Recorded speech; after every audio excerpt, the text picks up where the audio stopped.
EI has a crucially important role in today's world of building bridges of understanding, in helping create the conditions that enable communities to embrace the diversity that is inevitable in each of our societies in the context of globalization.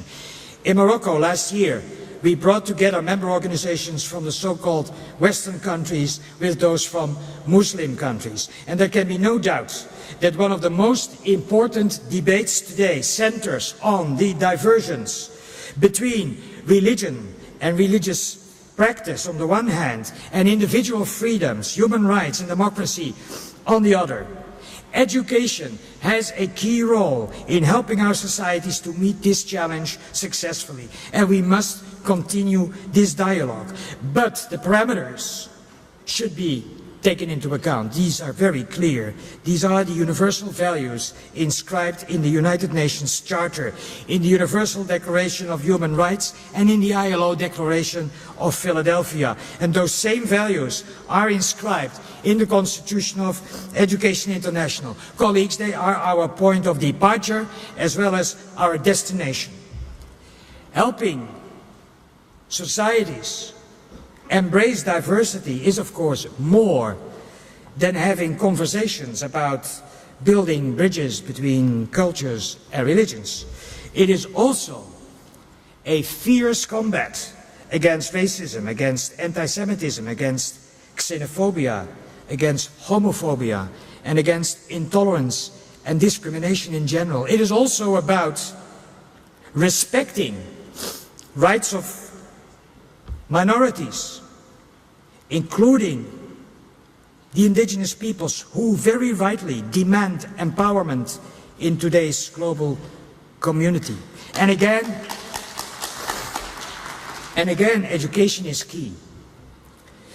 Now, while our membership wants our schools to be places where we teach universal values, tolerance, dialogue, in some countries there is pressure to promote the political, ideological or religious agenda of the government in office.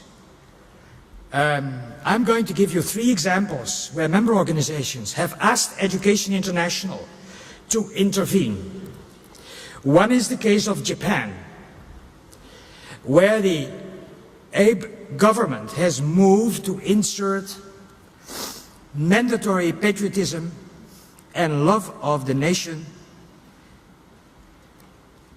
as a central feature of the education law, more or less obliging teachers to prepare the way for similar amendments to the Japanese constitution. Not acceptable. Another is the case of Venezuela, where Mr. Chavez is putting in place an alternative school system, preparing an alternative teaching profession, and developing an alternative curriculum, all to serve particular political views and interests. And there is the case of Poland, where the government is reasserting traditional Polish values and is also forbidding teachers to discuss matters of sexual orientation. I had a very interesting exchange of views with the Minister of Education of Poland, who has informed us that homosexuals are sick people who undermine the Christian character of the Polish Republic.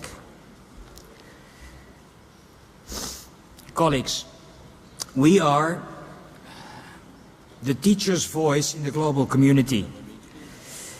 But at the regional level, our voice has also been heard more clearly, which was one of the goals that we set in Porto Alegre.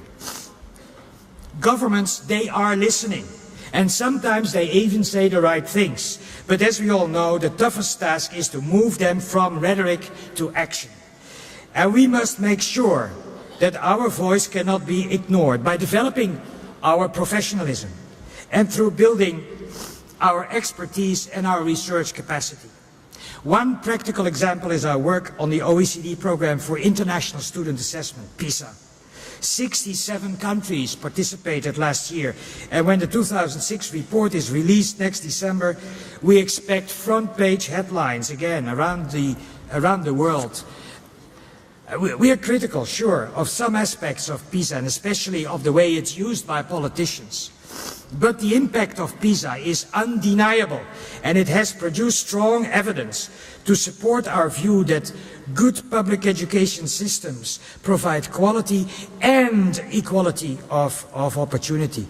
In Europe, 46 countries have established the Bologna process, through which higher education students and staff can benefit from smooth recognition procedures and academic mobility.